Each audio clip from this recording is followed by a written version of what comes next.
നമുക്ക് എന്തുകൊണ്ട് അള്ളാഹുവിന്റെ റഹ്മത്ത് നഷ്ടപ്പെടുന്നു എന്ന് പല ആളുകളും ചിന്തിക്കുന്നുണ്ട്. എന്താണ്, എനിക്ക് ഒരുപാട് പ്രശ്നം എൻ്റെ കുടുംബത്തിലുണ്ട്, ഞാൻ എവിടെ പോയാലും എനിക്ക് അതിൽ ഒരു വിജയം, ഒരു ബർക്കത്ത് കണ്ടെത്താൻ പറ്റുന്നില്ല.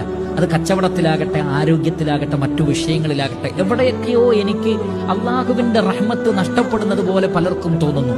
പക്ഷേ എന്ത് കാരണം കൊണ്ടാണ് എന്ന അന്വേഷണം പലപ്പോഴും നടക്കാറില്ല.